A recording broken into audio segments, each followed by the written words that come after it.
Hello. That's the lowest I can go.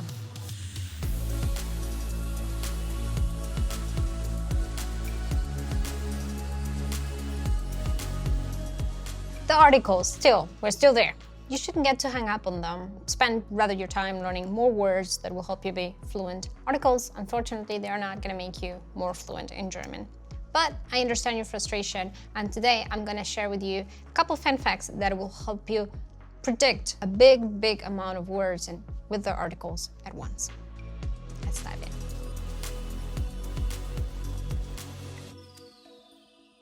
Number one, let's see some statistics. Over 98% of the German nouns have one single unique gender. The remaining percentage has either 2 or 3 or no gender at all.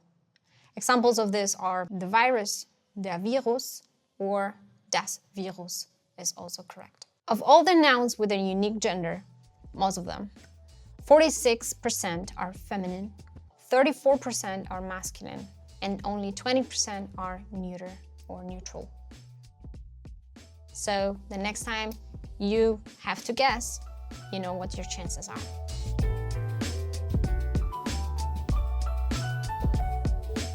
Number two, look at how the words end. There are endings that are either masculine, feminine, or neuter. For example, words ending in er, ich, and ich are always masculine. The feminine endings are quite a few. Tet, eit, I, ik, jon, and schaft. And most of the words ending in I, which we have seen is actually a pretty feminine indicator in German with articles like die and eine. And finally, the words ending in tel, chen, ma, lein, and ment are always neutral.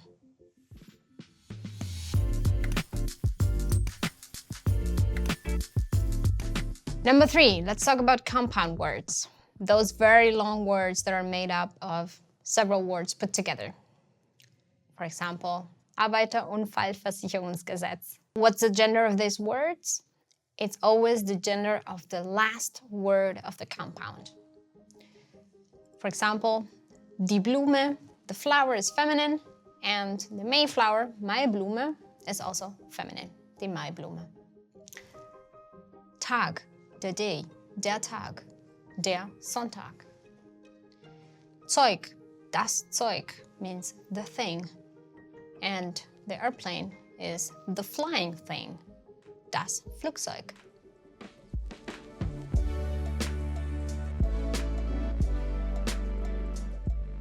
Number four, there are semantic groups that collectively prefer one gender. Let's start with the masculine ones.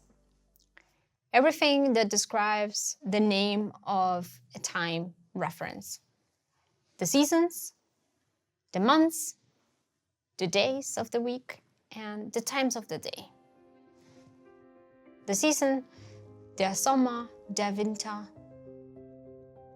The months, der Januar, der Februar.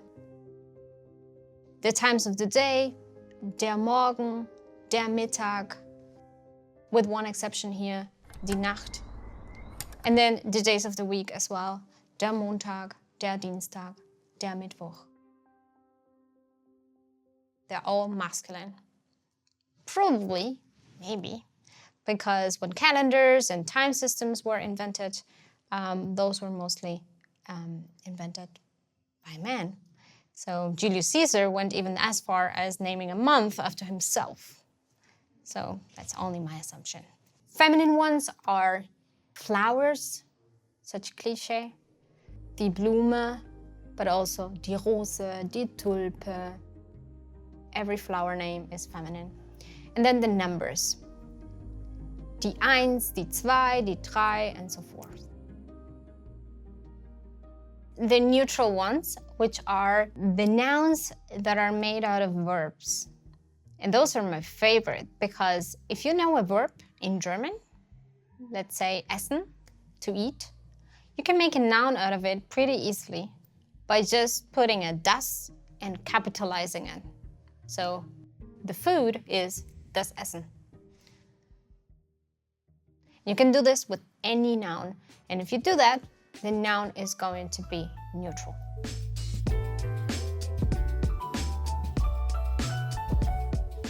Okay, time for a little mnemonic, or as Germans like to call them, donkey bridge. At Chatterbug, we have our very own chief donkey bridger, Scott. Take it away. Hi everybody, my name is Scott Chacon. I am the CEO of Chatterbug and also the Chief Donkey Bridge Officer of this particular series. So what we would like to do in this series is not only tell you the grammar of all of these different things in German, but to also maybe give you some tools to help you remember them in the long term. So what mnemonics or donkey bridges are is a way of helping you remember something. In fact, it's a way of helping you remember lots of things. So something that's very, very difficult for people to do generally is to memorize big lists of tables or a whole bunch of cities in a particular region, or like all of the types of wine grapes that exist in the south of France or whatever, right? If you have some big list of things to remember, what is a nice trick that a lot of people that have to memorize lots of things do is to use a mnemonic, is to use a donkey bridge, is to use some sort of little story or ridiculous mental image to give your brain more things to latch onto. I'll show you one that I came up with to help me memorize these things and kind of walk you through the process of how to do it. It's usually more powerful if you do your own. So build your own donkey bridge, be your own donkey bridger, and then you'll remember them much better. So, for example, for the endings of these words, to try to remember what gender any given word is by the way that it ends, there's a whole bunch of them. We put them into three groups. One is the masculine endings, right? And so endings that words tend to be masculine. And the way that I remember this is fish earring. So you think about a fish that has an earring, and so if a word ends in ich, or ends in er, or ends in ig, then it's masculine, right? And so if you hear a word, you think about fish earring. If the end of the word is in fish earring, then it's probably a masculine word. So for the feminine ones, what we have is a scene. So we have either a tater, which is a potato in sort of American English vernacular, or Channing Tatum. I prefer to go with Channing Tatum. Channing Tatum is kicking an onion that looks like an eye, the height of Shaft's gun. How is that helpful? Well, those are essentially all of the endings that are in feminine, right? So Tate, if something ends in Tate, that's Channing Tatum. If something ends in ik, ik, then that's the kick. If something ends in ion, yun, right? That's the onion. If it's ei, then that's an onion that looks like an eye, right? Nyun or I. If it's eit, then that's the height. If it's shaft, that's Shaft, the lovable television character that we all grew up loving. And gun, right? And that's just ung, but gun is the closest thing that I could come up with. So if you can think about Channing Tatum kicking an onion that looks like an eye, the height of Shaft's gun, then you hear a word. If the ending of that word fits into any of that sentence, then it's probably a feminine word. And then finally, and this one's a little bit more difficult, a waiter comes to your table and they ask you what you'd like to eat. And you say, "Tell 'em my lion's shin meat." Now, this is a little bit weird, perhaps, but it also has all of the endings that you're looking for, right? So tell, ma, M-A, my lions. So ma, line, shin, and meat, which is mint. It's close as I could come to mint. So shin mint. So tell him my lion shin mint. And that's how you can hopefully at least have something to remember all of these things. So I'll go over them again. Fish earring, masculine. Feminine is Channing Tatum kicking an onion eye the height of Shaft's gun. And the neuter is tell 'em my lion's shin mint.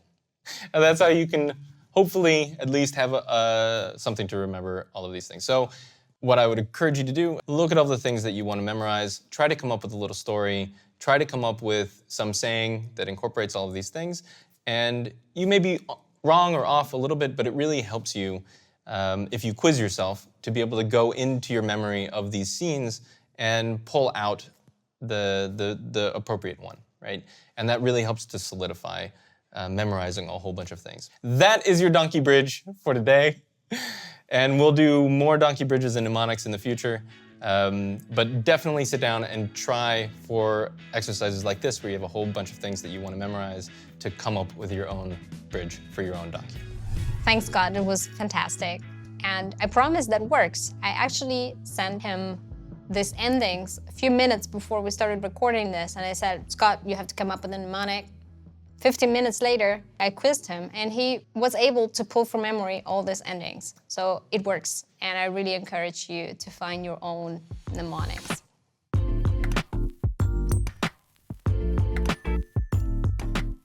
Wrapping up. Number 1, the statistic tells us that the chances are higher if you guess feminine because there are more feminine words in German. Number 2, there are endings that can help you as well predict the gender of a word, and we have wonderful mnemonics, donkey bridges for that. Number 3, compound words will take the gender of the last word of the compound. And finally, number 4, there are semantic groups of words that collectively prefer one gender over the other. Yeah. See you next time. See you next time. That's never not funny.